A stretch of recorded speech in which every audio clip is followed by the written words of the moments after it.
their work.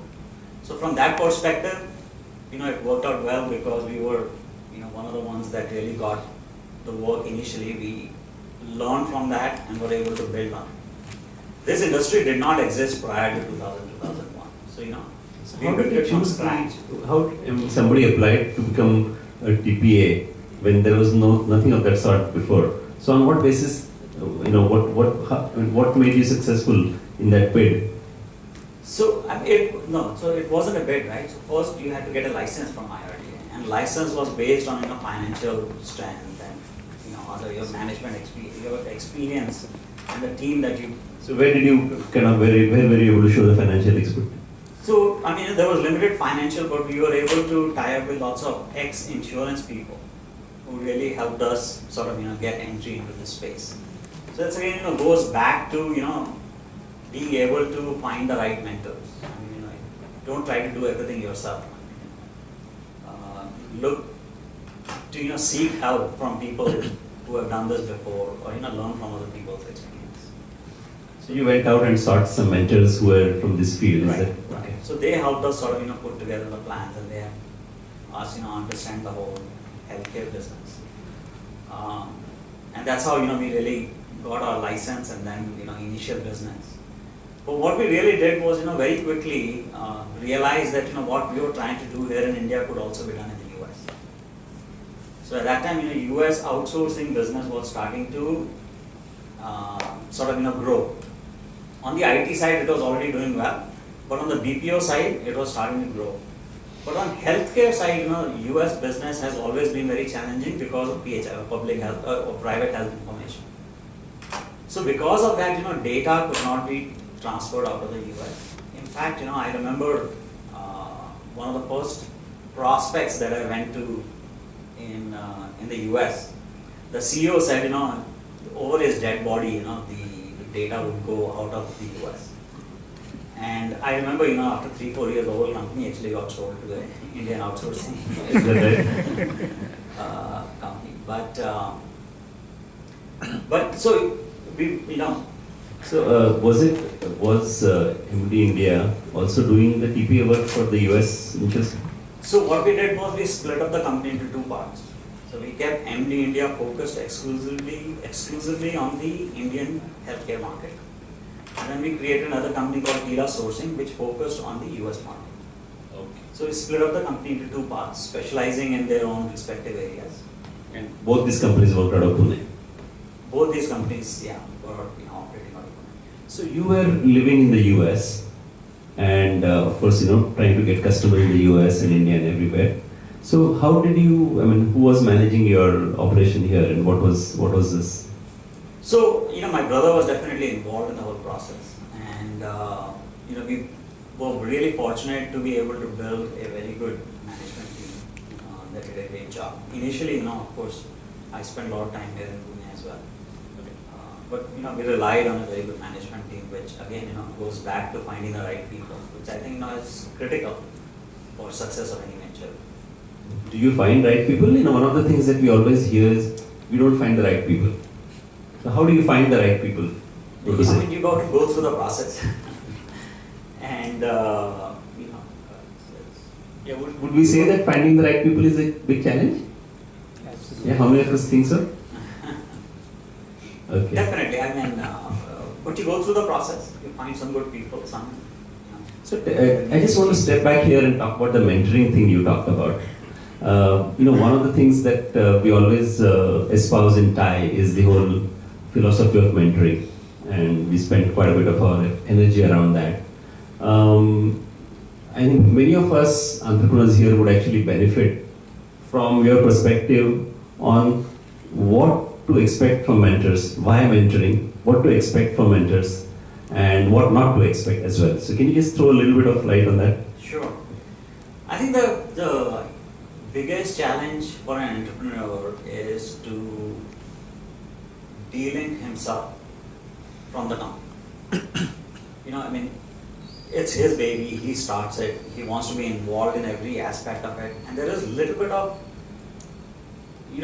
arrogance. There is self-confidence, definitely, which is required, but there's also a little bit of arrogance that I can do it all. So, some people are smarter who realize it early. Some people are not that smart like me who take time to realize that. But eventually you get to a point where you say, you can't do everything. There are other people who are better suited to do a job. Plus, what I've seen is entrepreneurs typically are sort of focused more on strategy and vision versus operations. So what typically happens is, if you try to get involved in the whole process, you tend to get lost in trying to run day-to-day affairs and lose focus on the bigger picture. That's where I think mentoring really comes into play, which is they can help you realign your focus. They'll help you, if you are doing something wrong, they'll help you get in the right direction. So finding right mentors is very important. At least in my case, I found some very good mentors over here in India as well as in the US. And I truly benefited from their advice and mentoring. So how many of us are actually currently, having mentors or who are looking to you? Okay, how many of us have mentors? Few of us. How many of us would like to have mentors? So it's a good thing. So some of the stuff that you're saying, Brij, is going to come very handy. So how do you look for a right mentor? Yeah. So be a member of TiE. You'll find mentors. So so there are various. If you're in business and if you have strategic partners, then look for people who have done this. Look for industry experts. Reach out to people in organizations like TiE.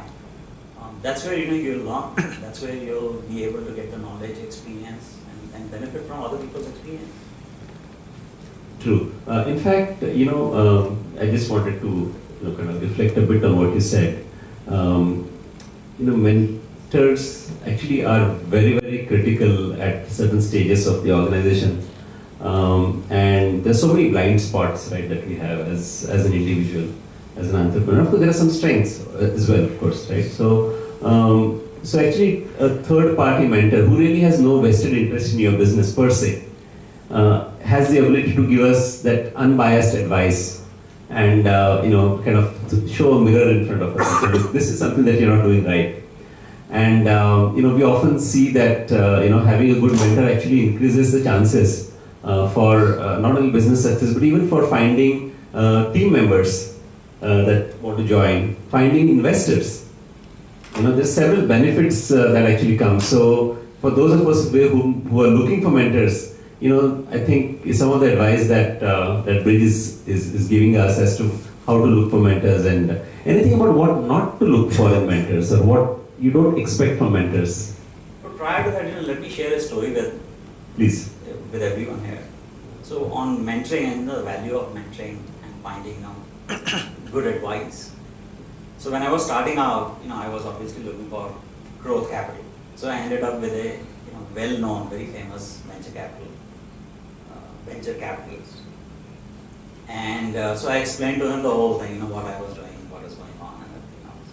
And on the spot, he wrote a check for $2 million. He said, here you go. 80% is mine, 20% is yours. You wanted to own 80% of your company? Yeah. Okay. So, I took the check, I said, let me give it some thought, I'll come back to you. And then I went out and sought advice. And, the result of that advice was, it's, we don't have any investors in the company today. It's all bootstrap. We grew it ourselves. Wow. But on the other hand, on the other venture that I found, TiE Sourcing, we did go out and we found a strategic partner in the US, which provided growth capital as well as expertise in the US market. And then on Express Clinics, we did go out and found a private equity investor. So, every situation is going to be unique. Every experience is going to be, different. But, getting advice from people who have done this before, people who have experience in this area, is very, very valuable. So, that's one thing that I will emphasize again and again.